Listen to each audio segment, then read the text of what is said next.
Mm-hmm. I love Jalen Carter. He's amazing, dude. He's amazing. Also, but the offensive line is also insane. Like people sleep on that O line. Yeah, Matt, Jalen Carter was doubled on every single play, and it just yeah, they doubled him on every single snap and just allowed like Milton Williams to slip through or whoever it might be, just to slip through. I mean, they've spent so much on that, both sides of the ball, the trench play. Say, I'm glad it's finally showing up. They draft well, they plan their team well. It's good to see.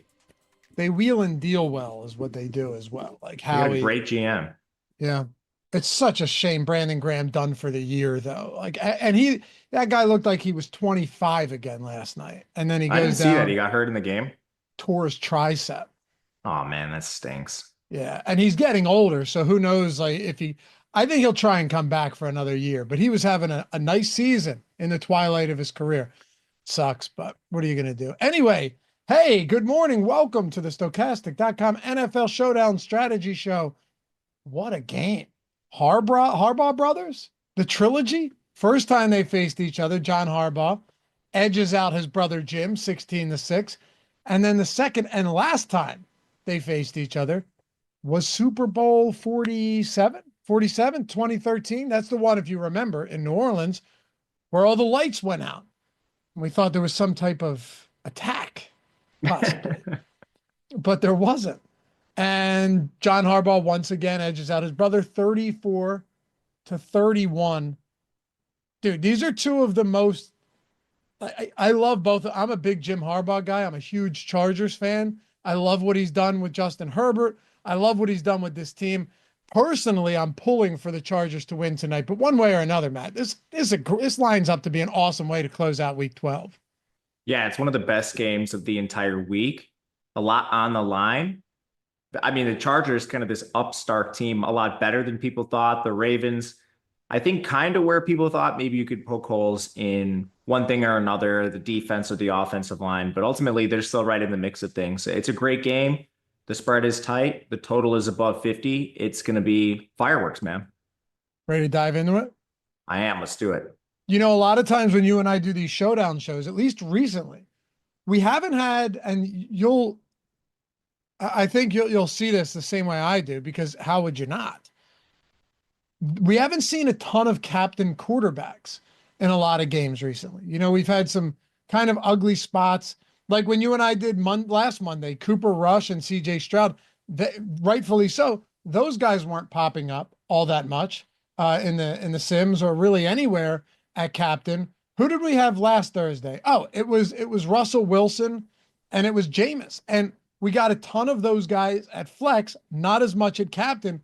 Today looks a lot different. And I'll tell you what, it should. With the way that Justin Herbert's slinging it lately, listen, there is no doubt in my mind that this guy was not healthy through the first month of the season. And then went out in back-to-back games and re-aggravated injuries. And because he's a fucking warrior, played through it, right? Most guys, Matt, it's true. Most guys don't play through those injuries. This guy plays through anything, even if he's not 100%. He's rushing more now. They're throwing 31 plus times per game over the last 6, 22 times per game over the last 4. So when I see that Justin Herbert and Lamar Jackson right now on my first run, I generated a pool of 5,000, 20% the first, taking up around 62% of my total captain exposure is Lamar Jackson and Justin Herbert, and I don't hate it. No, we don't have as many studs for these teams either. You're kind of devoid of like an alpha pass catcher on both sides. The closest thing to that is Zay Flowers, but that removes some pieces of the passing game. Dobbins has regressed a little bit and their pass rate has changed, but they're still negative pass rate over expectation. The Ravens are as well. I think it's kind of just Derrick Henry among the studs. So you just run out of players that really project that well up at the top that could potentially beat these guys if this plays anything close to the spread. And of course, crazy things happen in games like this. But I agree with you. I think most of the exposure up top should be at least balanced towards Lamar and Herbert. I certainly prefer Lamar with more ways to get there. Herbert is going to be victim of certain game scripts when the Chargers are just winning in games and they're running the ball as much as they possibly can. But they are underdogs here, so it's not the most likely outcome. And if Herbert's dropping back 30 times, his efficiency is awesome. I'll definitely want pieces of that, especially at captain. Let me ask you something. How is pass rate over expectation calculated? I'm not asking for the exact math here, but does it factor in the game situation and matchup? Yes. Okay. So even with the Chargers playing with sizable leads in, I mean, 5 of their last 6 games, they're still below, you're saying? Yes, but I think there's a couple things that influence this. One is the situation you mentioned. They've been slaughtering some teams, or at least winning some games. And second, I think they've gone a little more pass recently because this is one of the least efficient run games in the NFL, like a bottom 10 unit efficiency wise. They're pretty good pass blocking, and that largely just stems from they have 2 elite tackles, but their interior offensive line actually hasn't been that good this year, and they've struggled to run the ball efficiently. They've done it voluminously, but not efficiently, which could sway towards, a higher pass rate down the stretch with Herbert playing some of the best football of his career. The tackles are still there. So, I mean, pass blocking, this should be a pretty good unit. And now you're projected to trail nearly a 3-point underdog to Baltimore. I think they could pass more. It's just something to at least be concerned about. They seem to want to run the ball, even though they haven't been very good at it. For sure. And I mean, look, it's Jim Harbaugh and Greg Roman, right? Yeah. That's what you expect. However, you've still seen it come up significantly in recent games. And look at the Cincinnati game, 36 pass attempts. Yes, that game was competitive towards the end, but they had a huge lead for like 2.5 quarters. They slaughtered Tennessee. They cooked the Cleveland Browns. They destroyed the Saints. That game was never competitive. They lost to Arizona, but Herbert threw for 350 yards. And then they beat up on the Denver Broncos. That's the last 6 games they've played. They're 5-1 over that stretch. So in a spot like this, I'm not saying that Herbert's going to throw 50 times. I just would never expect that in this offense. However, Baltimore truly is a pass funnel defense. Like they might be, you know what? I won't even, straddle the fence here. They're the most pass funnel heavy defense in the league. They're fantastic at stopping the run. They're allowing fewer than 3.5 yards per attempt this season. Most teams have a very difficult time racking up rushing yards against them. And they've been terrible against the pass. I think now that Herbert's fully healthy, and you know how you can tell, look at his mobility. Look at the first 4 games he played, really even 6. Rushing 4 for 6, 6 for 18, 1 for 0, 3 for 0, 4 for 2, 2 for 8. And then here you go, 4 for 49, 3 for 2 there, 9 for 32, 5 for 65. The guy's mobile again. And I think he's just a lot more comfortable dropping back. And I think that helps this offense. Yeah, I like Herbert. I would rank him captain number 2. Me too. The reasons I think you laid them out, but just kind of succinctly why they might pass more. First of all, game script. They're underdogs in this contest. Their run game has not been good. It's been voluminous, but not efficient. Could lead to more pass attempts. Herbert had the injury. He's healthier now. So maybe you just don't need to rely on Dobbins and Gus Edwards as much when Herbert can do a little bit more. They're also healthier at wide receiver. Last, pass funnel on the other side. Even though you want to run the ball, that's sort of your offensive identity. Like Greg Roman's a good OC. We've seen him for a long time. He will throw the ball situationally when the defense allows it, which projects to be the case here. There still is that major concern, though, like they want to run the ball. So between Lamar and Herbert, if you're just playing one lineup, I'm playing Lamar in the captain over Herbert. But I'm going to be playing more than one today, so I'll have plenty of both. Yep. Yeah, none of what I'm saying is to suggest that Lamar Jackson is not my top captain right now. What I am saying is that Justin Herbert looks far better as a captain than he would have even a month ago. That's what I'm saying. For sure. That's all. Yeah. Hey, by the way, go ahead. Nothing, that's it. Oh, okay. Hey, by the way, happy to have you guys with us. I forgot to mention it earlier, but take a second if you don't mind. Atone for your sins this fine morning. Hit that thumbs up. It's free to do that. It's free to subscribe to the channel. If you think somewhere along the way, maybe this helped you out or just provide some entertainment in the morning, it's the easiest way to return the favor in the giving season with Thanksgiving right around the corner. We do appreciate you, truly appreciate you guys for watching us every day, supporting this show, and, you know, showing your support. And leave a comment down below. We read them. We respond to all of them if we can. Right down there in the comments if you're listening or watching after the fact. And if you want to listen in podcast form, we got you covered. Apple Podcast, Spotify, any other spot you want to listen, we got you out there. Willie Jenkins with the super chat. Y'all are the best. Won $3K on the $100 main slate. Single entry spy. Big shout out to your breakdowns and tools. Congrats, man. Awesome.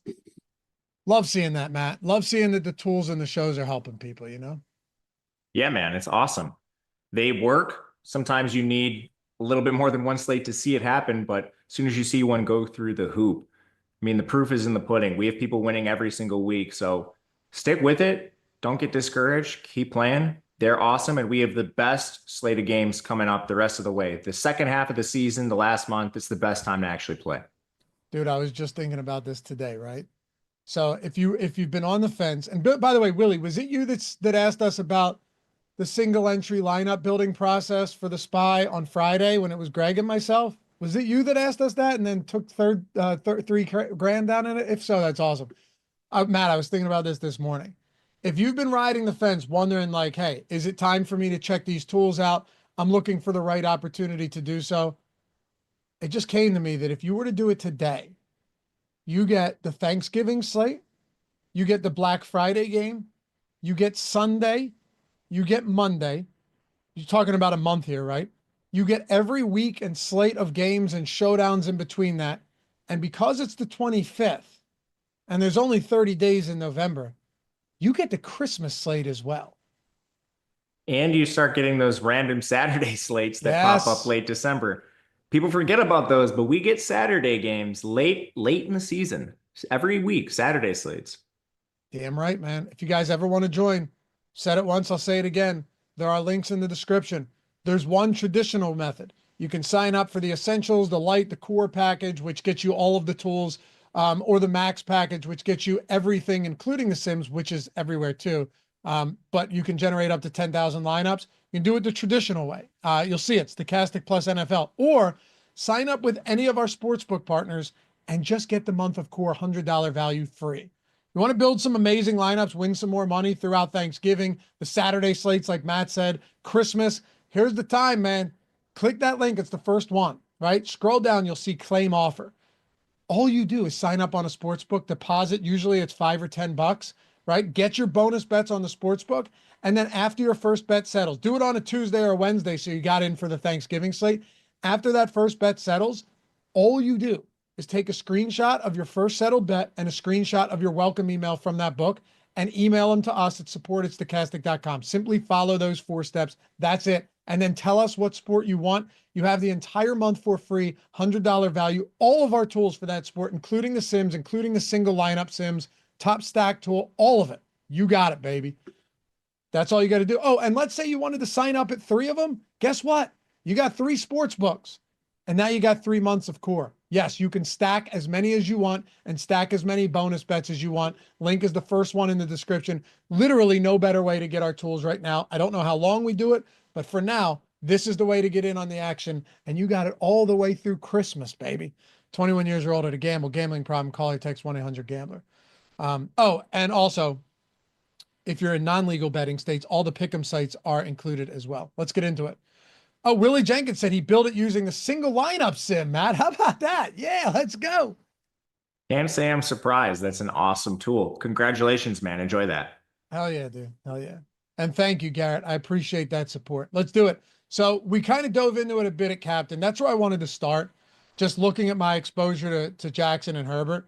But I will say, how about the usage that Will Dissly has seen? Let me throw something at you, Matt. I think when you and I, we've doing these shows probably 5 years now, your takes on tight ends always bring a smile to my face, whether it's Darnell Washington or some random shitbag that may play 3 snaps, okay? Shitbag from a DFS standpoint. I'm sure they're wonderful people in real life, most of them at least. All right.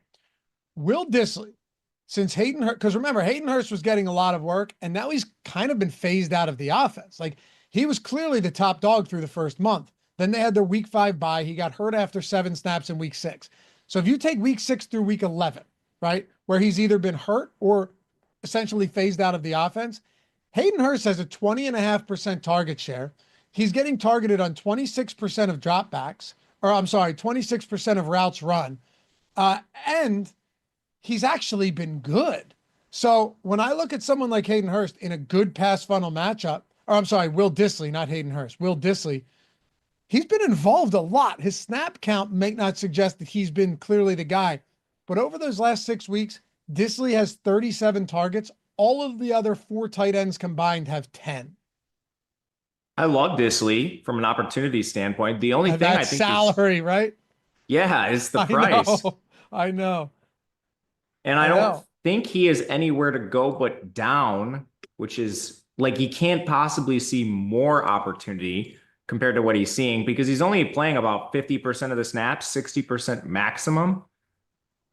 But this target share is pretty gnarly. The only problem I have is just like you could pay a cheaper price and get like Josh Palmer, who's not going to be all that different. Maybe he's a little less involved, but you save like the $1,000 and it's going to allow you to get something better in your lineup.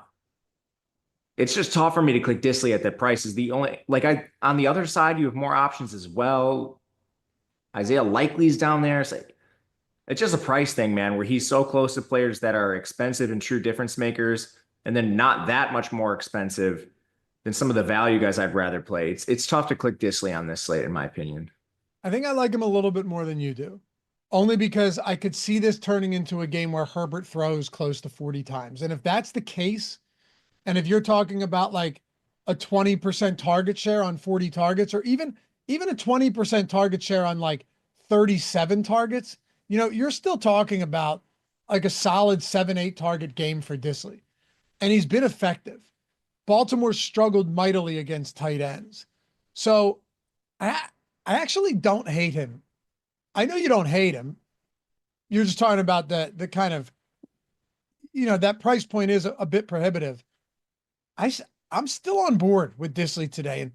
And maybe it's because I look at the rest of these guys and I see like, okay, so he's kind of in the no man's land, right? That we always talk about with the backup quarterbacks. There are 1, 2, 3, 4, 5 guys between $6,000 and $7,000. 4 of the 5 of them are quarterbacks. So maybe Dissly, based on some of these builds, ends up becoming a necessary evil. Like, who would you rather have, Dissly at 64 or Bateman at 54? Because for me, I think for me, it's Dissly. Okay, that's where we're different here. I think there's nothing but downside to Dissly in this role perspective. Like, I remember when we were talking about Gesicki a couple of weeks ago, when the guy had been playing out of his mind. Mm-hmm. I think when you look at range of outcomes, Dissly's been playing at the top of his range of outcomes.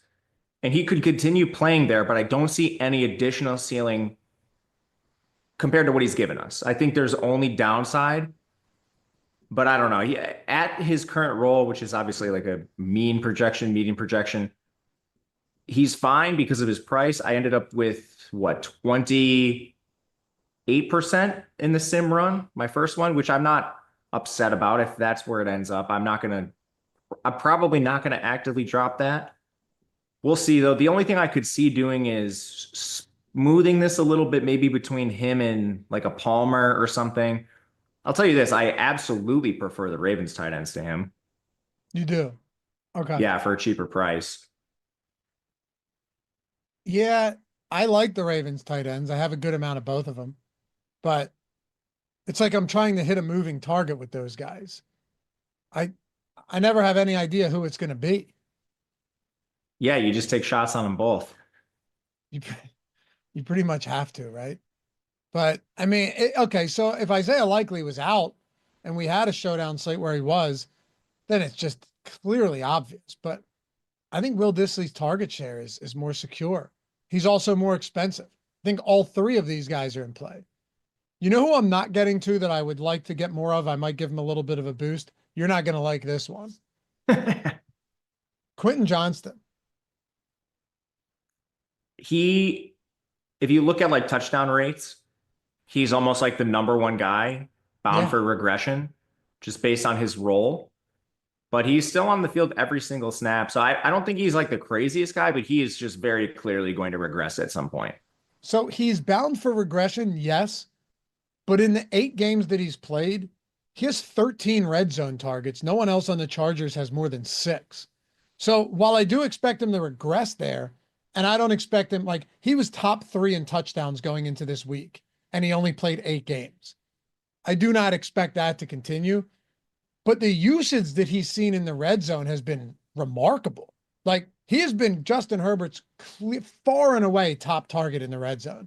And Baltimore can't stop wide receivers from getting into the red zone. So I'm with you. Based on the target share, there's no doubt the touchdown regression is due. However, if they want to keep going to him against a bad secondary, he's live to score again. Yeah, he's live to score in any game because his route rate is, he's a full-time player. Like, you're going to see probably 75, 80% of the routes. So, I mean, he's live on any given slate because of that. His targets are fine too. It's nothing spectacular. This offense is pretty flat in terms of target share. I do think Ladd pretty clearly works ahead of him and probably is just like the clearest wide receiver 1 the rest of the way in this offense, assuming he stays healthy. So I believe he's a little overpriced because of that. Like, I would firmly rather have Ladd or go down to cheap guys. But in the sim run I got, everything is sort of reflected in this way. I got 17%. I'm fine with 17%. Have a little bit of Johnson, easy matchup. You mentioned the red zone stuff, but not overexposed. I will take like in the 20% range when it's all said and done and just live with it. That's about where I'm at. Yeah, 20% range is fine. Probably getting a lot less of him at captain though, because that price is a bit prohibitive. It is. There's no doubt. You know, once you get into that 11K range. Now, what if Ladd were to sit? I think he plays. We've seen him do this DNP, then back-to-back limited practices a lot this year, and he's played through pretty much all of it.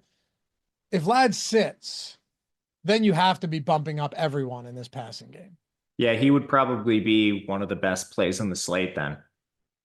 Now, if Ladd plays, this kid looks good, man. I like him. Ben was extolling the virtues of McConkey all summer with me. Ben doesn't play best ball. I love best ball. And when I always talk about it and try and get him into it, he's like, just draft a bunch of Ladd McConkey. Do it. And I did. I actually drafted a ton of Herbert stacks, which they're starting to look pretty good. But Ladd's good. The only question I have for you is, should he actually be 9K? I think so. I mean, he's a very clear wide receiver 1 in this offense. It's like a slate dependent thing. You know, if you had, I don't know, like a CD Lamb or something, then I would say no. But I think right now he's probably the best wide receiver play in a vacuum. He's our highest projected receiver. We have him with a higher raw projection than Zay Flowers. Okay. Which is a little surprising. Like, it's eye-opening. But I don't disagree with it. I think it's a little more volatile just because Zay Flowers has proven it over a larger sample. Like, we are guessing a little bit with Ladd that he's going to continue with this role, but he's been awesome. All the underlying stuff is great with him. He's creating more separation than anyone else on this team by a wide margin. He's one of the best receivers at separating in the NFL already this year, a very short sample.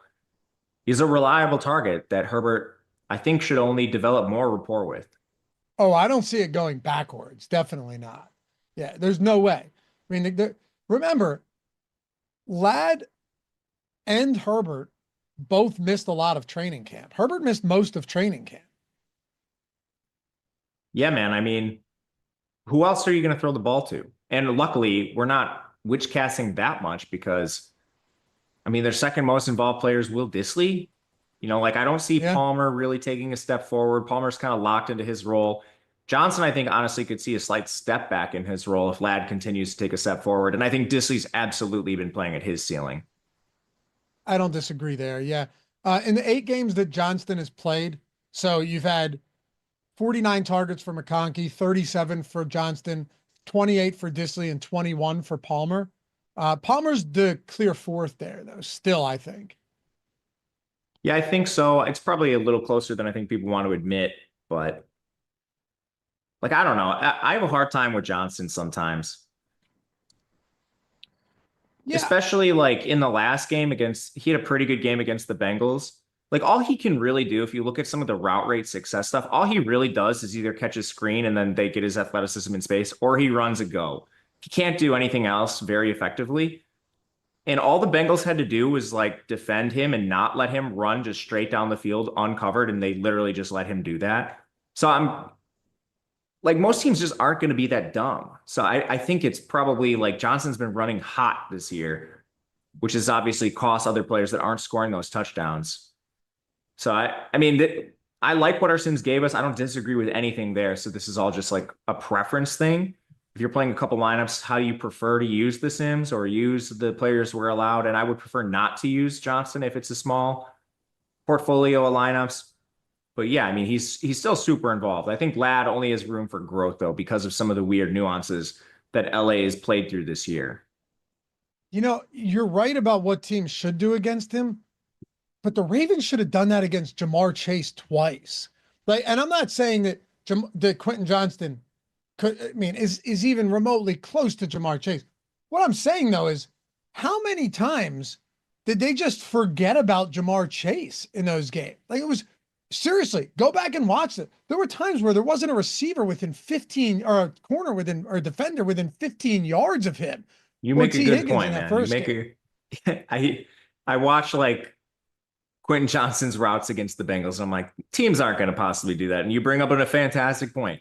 What did the Ravens just do? Well, same thing. So you could be right here. Who knows? Who knows? I think we're on the same page though. A little bit overpriced, and Ladd McConkey's still the one. I'm getting the most exposure to him by far. But I think they're all viable, including Disley here. Because if Herbert starts throwing more, and you're right. They had some great rushing performances early in the season against teams like Carolina, right? Like early in the year, they were running over teams like Carolina and whoever else it was in the early the Raiders in week 1. They've taken a massive step back. They've also faced a few much better run defenses. Baltimore has a good run defense. I'll be willing to sprinkle everywhere here. Any other pass catchers you want to talk about for the Chargers? Any value down there? You know, are you going to the Stone Smarts of the world? Because Hayden Hurst is out, by the way. Any of these dirt cheap tight ends that might see literally 1 or 2 targets? Eric Tomlinson, he's not even going to play, I don't think. There's not really too much of value down here. Honestly, a good point in the chat was you could make an argument that all of the Chargers pass catchers are a little overpriced.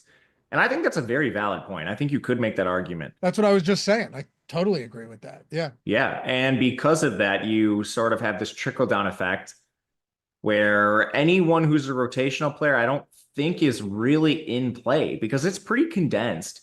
The position that has the most rotation is actually tight end, except the guy they bring in, Tucker Fisk, is basically just a blocker. He's only running a few routes every single game. I know he had a pair of targets in the last contest, but if you look at his routes, he ran like 6 total routes. That's going to regress, and there's a lot of times where he's just going to give you a stone 0. So I don't even think as like a dirt cheap player, he's super live. And then, I mean, the rotational receivers, they're not playing very much at all. It's basically just Johnson, Palmer, McConkey. So I don't think you even want to throw a dart on some of those guys.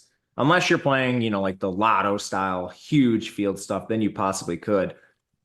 Personally, I think Gus Edwards might be the best value play on this slate, or Hassan Haskins. Hassan Haskins had a red zone touch last game, weirdly enough.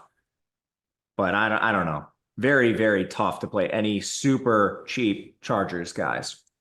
And I'm going to throw him out there. Jalen Reagor, here's why. Listen, I'm not a big fan of Jalen Reagor. You should know that. The reason for Jalen Reagor is very simple. When he gets targeted, it's downfield almost every time. Like, remember he had that big drop early in the season? Jalen Reagor had a huge drop earlier in the year. I forget who it was against. It was like a drop, and no, it was not a drop. I think he caught it and then fumbled into the end zone, and it was a touchback. That's what it was, as a matter of fact. Who was that against? I don't know. Maybe it wasn't Reagor. It was someone. Oh, you know what? Was it Aguilar? I mixed those 2 guys up. 2 cast-offs from Philly. I bet it was Aguilar. Will say, just like watch inactives. I don't know that Reagor will be active tonight. Maybe not. They have Maybe not. Chark back supposedly, but that could just be like a preference thing. I don't know who they'll have active. I don't think either of them play more than like 7 snaps. But watching actives, I wouldn't be surprised if one of those guys is out. Yeah, you're probably right. But we'll know. We'll know. So we'll see what happens. We'll know by the time this game, well ahead of that. Man, Just I'm curious. pumped for this game. I can't wait for this game. I saw it on the schedule. And I was like, oh, you got the Harbaugh brothers on Monday Night Football. Schedule makers have actually done a pretty solid job this year for the most part on primetime. It's not their fault that, the Cowboys are terrible and Dak's hurt. For the most part, they've actually done a pretty solid job. But yeah, Rager has what? 8 targets in the 5 games he's played. 3 of them are 20 plus yards downfield. Average. So he's, by the way, he's 3 of 3 on those 2, Matt, with an average yards per reception of 38 yards. So yeah, there's actually something to be said about that. It's just you are praying for 1 target downfield and a reception. Although against Baltimore, it's not the craziest thing in the world. No, it's not. I thought Rager was going to be really good coming out of college. So don't listen to me. That was clearly wrong. And I mean, go ahead. We're just talking about like a Millie Maker style play, the largest of fields. Otherwise, you're never considering Rager. Correct.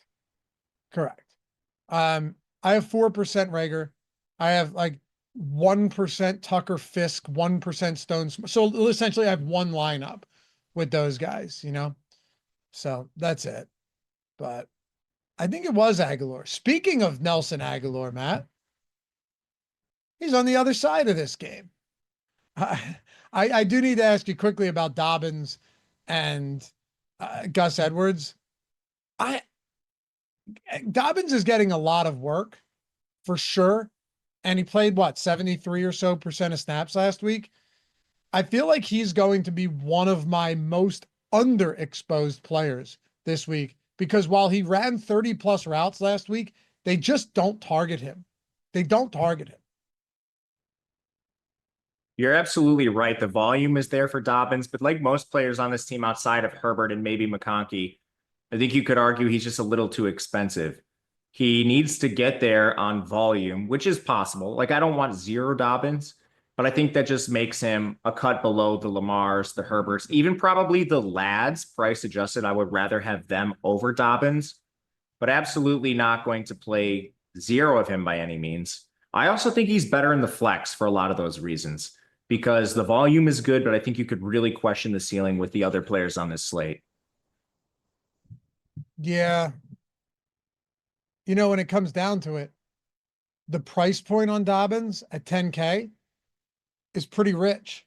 You mentioned Gus Edwards. Look, Gus Edwards is probably going to play 10 snaps and they're all going to be rushing snaps. If you're playing him, the one upside, like the one out for Gus Edwards at that price is he falls into the end zone. And I still think it's possible, right? I wonder how many people are going to play the revenge narrative here against Baltimore.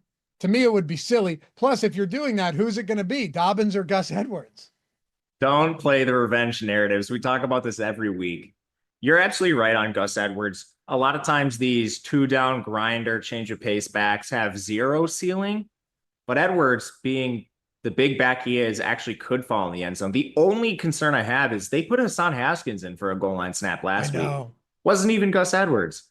Which is so weird. It's really weird. Hassan Haskins, I believe he was initially on the Titans, and he's like a practice squad hero bouncing around the league. I was really surprised he was active over Vidal even, but they gave him a snap on the goal line. I don't know. Maybe they're just rewarding some practice performances or something, but it's at least a concern. Ideally, if you're going to play Edwards, he should get all of those change of pace snaps, especially around the goal line, but that's just not what happened. Now that you mention it, this guy has goal line snap carries in each of the last 2 weeks. He's enormous. He's a big back. So it kind of makes some sense. And it's not like Edwards has been good. He's been bad, actually. Yeah. He's been pretty bad. Yeah, the last 2 weeks, let's see. Goal line carries.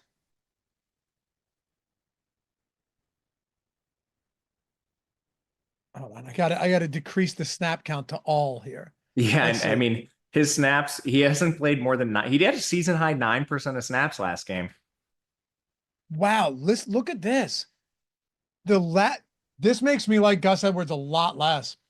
The last 2 weeks, Matt, 6 goal line carries for the Chargers running backs, 3 for Dobbins. And I'm using the last 2 weeks because Edwards came back 2 weeks ago. 3 for Dobbins and 3 for Haskins with 0 for Gus Edwards. Wow. That's not good. I can't say I understand it, but we have to take into consideration what they think and what they're doing. Haskins is $200. You're kind of talking me into like a sprinkling of him down there because I don't know if we don't have the goal line touches for Edwards, I think he's almost unplayable. That I definitely agree with, for sure. And then we also had a comment from First Kings TV. Vidal will be optimal. Good luck, because he has not been active since Gus Edwards came back. That's another wrinkle, though. Like you have to watch inactives for this Chargers team because they could do something weird. Receiver, I wouldn't be surprised if Chark plays. And I mean, I think Vidal showed more than what Haskins and Edwards have showed in the brief time we had Vidal in the field. He is a rookie, so maybe it just literally comes down to Harbaugh doesn't trust the young player. You'd rather go with a veteran. But if he's active today, I wouldn't be shocked. No, but he has to be active, and he hasn't been. That's all. Yeah, you can't blame if he's inactive. Yeah, and he can't be optimal. We have a great projections team. They will be on top of inactives. That will be in all of our tools. Everything will be updated and reflected when we get the news. Right now, seeing that he's been inactive the last 2 games, we haven't projected out. But watch that news. You're right, though. There's 2 sides of this coin. One, maybe they want to look to get a quality pass catching back in there, get on a team that's hard to run on, maybe use them as an extension of the run.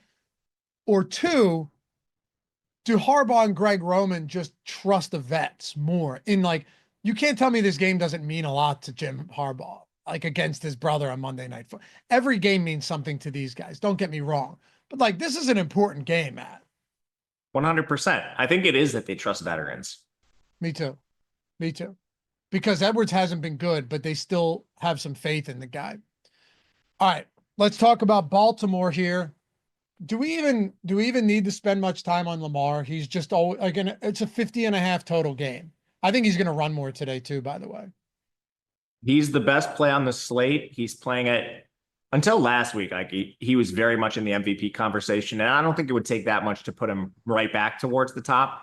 It's like a historic passing year for him. And then the rushing efficiency is back to like 2020 levels, 2021 levels. It dropped a little bit the last couple of years. So it's kind of like the best version of Lamar we've seen efficiency wise. And then the defense is doing him no favors. So he's having to go out there and play hero ball. And it's honestly brought down their rushing over expectation. They're still negative pass rate over expectation on the year, but it's not quite as bad as it has been in the past, which has led to more Lamar volume through the air. He's the best play on the slate. I don't think it's particularly close. First King TV said Shark is active and Vidal is active. Where are you? We don't have inactives yet. Yeah, where are you finding inactives reports at 10 in the morning? Let me know. Yeah, the Haskins thing is interesting. Lee Price just said it too. Yeah, it is. You know what? Maybe he falls into the end zone. Or Matt, maybe it doesn't matter if this game plays to the total. We've seen that a lot where it's like you get an early touchdown from the backup running back on the goal line, or like a 6-yard receiving touchdown from your $400 tight end, and that's his only catch of the game. And they just end up not being optimal because there's so many points scored. Yeah, that very well could happen. I just there's been nothing on Kamani Vidal. He's not. I looked too, yeah. No, I looked as well. The only thing I saw is he was inactive last Sunday. We'll see. By the way, I hope he plays, man. Yes, if Kamani Vidal is active, I would not shy away from it. He's minimum salary. I would not. Here, actually, matter of fact, and no, he's not active yet because we don't have inactives, and he hasn't been active for 2 weeks. Just so we're clear, since Gus Edwards returned. If he is in fact active, I would assume that Hassan Haskins is inactive, and I would assume that if Vidal is active, there's no reason to activate him other than to get him a few touches, presumably in the passing game. And if that's the case, I'd be interested. Yeah, I agree 100% with that. but he's got to be active. Anyway, let's talk about, we had a question of Deontay Johnson. I'm looking at this now and I'm wondering, was Deontay Johnson just a luxury ad for the Ravens? Because that's the way it's looking right now. Yeah, I mean, the Eagles do this a lot. You take a shot on a player who's underachieved, but has shown some promise at some point in his career. If it works out, great. If it doesn't, you're out, a mid-round pick. And in the best case scenario, maybe it helps you win a Super Bowl. At the very worst, you're out a mid-round pick. He clearly hasn't worked. You cannot play him for DFS until he plays more snaps. Yeah. Right. He should be $1,000. I know. It sucks because he's good too. But at 3K, how do you do it? There's a lot of guys in that price range that I would prefer to play ahead of him. As unfortunate as that may sound. Dude, he's in the same category as like Nelson Aguilar right now. Right. And he's going to play way less snaps. Okay. So then let's do it like this. Flowers and Bateman are routinely playing, let's just say 80+ % of snaps, right? They're running most routes. They're out there for most of the game. Then it has been some combination of, like, Deontay Johnson played more snaps in his first game with Baltimore than he has in either of the last two. He's played 5 and 11 over the last two. It's some combination of Tylan Wallace, who wasn't Tylan Wallace the one that had the huge game and just killed all of us on a primetime game a couple weeks ago? Yeah, he had like 4 routes and he caught a bomb. Yeah. Dude, him staying in bounds was absolutely insane on that. Yeah, I don't remember how many routes he ran, but it was like single digits and he caught a bomb. Against Cincinnati, 3 for 115 and a touchdown. Just nuked the entire slate. But what I'm saying is it could be Aguilar, Wallace, or Deontay Johnson, when really the only guys who are going to be out there for, let's say, 40+% of the time, even if you're including Isaiah Likely, are Likely, Andrews, Flowers, and Bateman. And I would put Aguilar 5th right after that. He's probably like a 35 to 45% player. Yep. Tylan and Deontay Johnson are like maybe 15 on a good day.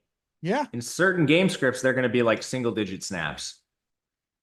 And it's going to be really tough for either of them to get there. I know Wallace caught the bombs, but that's really what you're kind of praying for if you're playing a guy like that.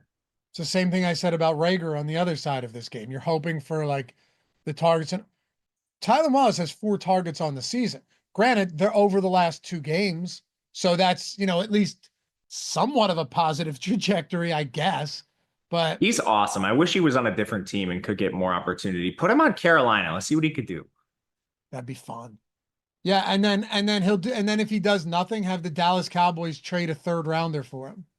He's better than Mingo, I think. I think he was a much better prospect than Mingo. He just got buried on Baltimore, who has a couple good receivers, and then they run 11 personnel at like a league low rate. How many Ravens receivers over the last 6 years have been drafted in the 3rd or 4th round, and we have high hopes for them, and then they just never materialize? They just disappear. Crochet, the guy from Texas, Duvernay. Tylan Wallace kind of fits this bill. There's another one that went somewhere else and was actually okay, but it's a lot of them, man. It's a lot of them. Yeah, and then they went out and got Bateman, and I don't think he's quite lived up to expectation. Flowers has really been, the crown jewel for them recently among receiver draft picks. If Flowers was on a team with like a quality passer such as Lamar, but they didn't have Derrick Henry, he'd be far more consistent. That's the problem with Flowers. It's just lack of consistency. So, yeah, he's awesome. I love Flowers. Me too. How do you prioritize pass catchers from Baltimore then? This is a trickier one, in my opinion, than even the Chargers. I like Flowers quite a bit on this slate as a pivot off maybe like a Lad on the other side of this game, just for the consistency he offers you. It's going to be, I think, a little bit worse in terms of price adjusted projection because of the volatility you mentioned. There's a lot of good pass catchers on this team that just rotate quite a bit. But as far as ceiling goes, I still think Flowers should be in the pool. I had some of him, nothing crazy. Once you get below that, I'm likely just going all the way down to Isaiah Likely and Mark Andrews. You're saving so much just by playing those guys, and they're still very involved It sucks they cannibalize each other, but I almost think that helps you in a way on a slate like this where value's bad. They both project as decent values, but people are scared because you don't have one of them locked into a full-time role. But I don't think you need to be. Like their roles aren't all that different than Disley, and people seem to want to play Disley for 2K more. I'd rather take the salary savings and play like 95% of the role Disley's giving you with Andrews and Likely. Fair enough. Thanks for the super chat, Maxwell. How about this, Matt? Gents, do I qualify for the Stokastic avatar for DFS on DraftKings after taking down the Showdown slate last night for 14K? Thanks for all you guys do. We had a couple big winners yesterday, huh? Yeah, I saw a lot of them. I didn't see that one though. So congratulations, first of all. That should qualify, right? That's probably in something pretty large. Yeah, as long as you're rocking the avatar and you didn't chop with more than 3. Look, here's what you do. This is for all you guys. I say it every show. Go to Stokastic.com, and that's not me saying like, I say it every show, figure it out. I'm saying like I do it every show because it's a way for you guys to just make more money on top of your wins, even if it's a 10-cent entry and a $50 win. Go to Stokastic.com/HOF. Download one of these avatars. There's 6 of them. We only have 5 up there, but there's the standard one as well. 6 of those, right? Download them. One of those. Upload it wherever you play. DraftKings, FanDuel, Owner's Box. Yeah, it doesn't matter. Finish top 3 in a field of 5,000 or more. Like I said, the entry fee doesn't matter. And tweet us your wins at Stokastic HOF. That's the handle. Tweet them there. Screenshot, maybe a nice message on top of that. That's why we have bronze, silver, and gold. Okay. So you win your first time, you can win multiple times in a calendar year. First time, $200 value, Sims Max. Sims Max for any sport you want. It's every single tool we have. Second time, silver, Sims Max plus another week of Sims Max, right? And then third time, $550 value, Sims Max, all access, every sport, every tool across the board. And then, yes, you know, the Ring of Honor, any 20K plus win, doesn't matter if it doesn't qualify elsewhere. Get one of those beautiful custom engraved Stokastic Hall of Fame rings. I mean, look at those beauties. Look at them spin in the spinning display case with your name on them and then the faceplate. Ooh, yeah. Be able to tell some people to shut the hell up after you get one of them when they start talking back to you. You know what I mean? That's just that's a power move right there. Stokastic.com/HOF. Download the avatar. All right. Last question, Matt. Then let's build out some lineups, and we'll be back here live before lock tonight as well. Greg Ehrenberg and myself. Actually, who's on? You're not on tonight. You're going somewhere. Who's on? I'm going to Vegas. Spags. Oh, it's me, Spags, and myself, huh? That's exciting. Cool. And Matt, have fun in Vegas, dude. Thanks, man. All right. Don't get too tuned up. I'm going to a basketball tournament, and it's all day. It's going to be pretty hard too. Got you. Okay. Backfield for Baltimore. We can't go without talking about the backfield. As good as Henry is Henry someone that you are going to be overloading on today is the biggest question, because for me, I have 30% at flex and I have 5% at captain. I do not have that much. Usually I'm underweight on Derrick Henry and showdown slates. It either helps me a ton or it hurts me a ton. Yeah, that's the best way to put it. I think the reason you end up under a lot of times is Justice Hill plays a lot. And I actually think he's one of the better value plays on this slate with his roles at third down back. He actually has a quality target share, and I think you can use him as a salary saver on this slate, especially with some of the other value being pretty weak. You know, he's $400 more than Gus Edwards. I definitely prefer that, just a 1-for-1. And as it pertains to Henry, that's a lot of the time why Henry doesn't project near the top of some of the other running backs. But the Sims do a great job of this with the range of outcomes in the play-by-play data. Getting 30% Henry, I think, is more than enough. You're probably a little bit underweight to the field, but he's not going to bury you if you have an awesome game. And luckily, our Sims are going to give you all the best Henry lineups you can make anyway. But yeah, usually on showdown slates like this, where he's not super cheap compared to Lamar, I like coming in slightly underweight to Henry, slightly overweight to Justice Hill because of savings, and then having enough Henry where I'm not completely dead if he has a great game. I'm with you. And I think Hill actually is viable in a spot like this with a big total, 3,200. I prefer him over Edwards. I'll tell you that much. 100%. Not even close. Not even close. Yep. Let's build a lineup. Get out of here. Send you off to Vegas. What do you say? Let's do it. All right. And then just last thing here. We had BDK say, working towards my silver. Excuse me. I need the package. I just can't afford it. Dude, I'm telling you, the link down there, just sign up on any, if you have $5 or $10 laying around, you have the core package for the entire month. You have the single lineup sim up on the screen. You have the actual sims. You have all of the tools necessary to work in conjunction with this and build out the best lineups you can and build the best lineups you're going to make. And you'll have it through Christmas time, through the Friday and Saturday slates, Thanksgiving and Christmas. Just click that first link in the description. Follow those 4 simple steps. If you have $5 or $10 literally laying around, you're getting the whole month for free. Like, you don't even have to pay full price for it. That's why we talk about it. All right, Matt, you're up, captain. What do we want to do here? I'm going Lamar. I know where you're going. Why am I asking that question? All right. I want to throw Herbert in too. I want to see what these lineups look like with Herbert and Lamar. Okay, I'm going to play Justice Hill to save us some salary. I don't think it's really going to matter that you play him with Lamar. If anything, Hill's the pass catching back. All right, Lamar, Herbert, Hill. I actually like this build so far. Give me, oh, we're not in bad shape. Give me Ladd. No, we're not in bad shape at all. With Ladd, we have 5,500 left. I am going to play. Do you have a preference between Likely and Andrews? I want to play one of them. I still like Andrews a little bit more. He's just going to be on the field more. And he's only 200 more. Let's go Andrews. Okay. And by the way, guys, for those of you wondering, I have a good amount of Justin Tucker and Cameron Dicker in this game. I have very little defense. I would assume you're on the same boat. Correct. Okay. For anyone that say, we didn't talk about that.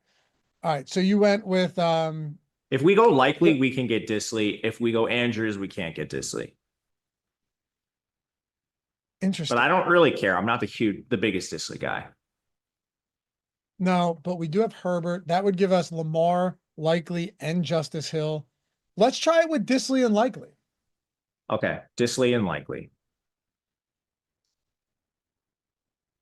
It's honestly like a 2v2. You could do Andrews and Palmer, Disley and Likely. If you're playing a larger field, I would have more interest in the Palmer side. But I think this is going to sim just fine, honestly. Yeah. And then, Matt, I know you have to go. I'm just going to have Jordan run one more after this with the same top 4. So with Lamar, Herbert, Hill, and McConkey. And then I want him to run the second one with Cameron Dicker and Rashad Bateman instead. Yeah, let's go for it. So instead, okay, not bad, 58. So instead of Likely and Disley, go Cameron Dicker and Rashad Bateman. I want to see how much kickers are moving the needle on these slates, Matt. I think the Tucker side is projecting very well, but I don't know about the Dicker side. Man, Tucker's had a weird season, hasn't he? Yeah, he's had like a historically bad season for historically the best kicker in the NFL. It's been very weird. It's crazy. A lot of weird kicker stuff, man. Like Fairbairn missing stuff yesterday. Yes. Washington, what was that extra point? Oh my God, dude. After that crazy, by the way, I just ran it with Tucker instead of Dicker, and it was the same thing. Yeah, that crazy Terry McLaurin touchdown, and they missed the extra point. Oh man, I felt so bad. We don't have time because we would have had so much to talk about. That was a wild slate yesterday. It was the Bears game again. Yeah, they made lost in overtime, right? They did. They made the kick to get there, but then they couldn't get it done once they were in overtime. But they got one blocked earlier in the game. Classic Bears. Just a crazy week overall. Man, we should close it out with the Harbaugh Bowl. Come on, man. The trilogy. Let's go. Hey, have a great time. Have a great time in Vegas, dude. You and I'll reconvene. I don't know. Maybe it'll be Thursday. Maybe it'll be on Monday, but I'll be seeing you soon. Yeah, we'll see each other very soon, I'm sure. Follow Matt at Matt_Gajewski, me at Laffy_D. Remember, you want to get involved. Links down there. Join any book. Get Stokastic for free. And then promo code exclusive gets you access to our portfolio EV tools on OddsShopper. If you're looking to just make money consistently, that is the way to do it. Ask me to see my results for NHL, but I haven't watched the game. And I think you'll be an instant believer. Exclusive is the promo code with that link, 30% off your entire month. Thanks, guys. Have a great rest of the day. We'll see you back here for Live Before Lock. Peace.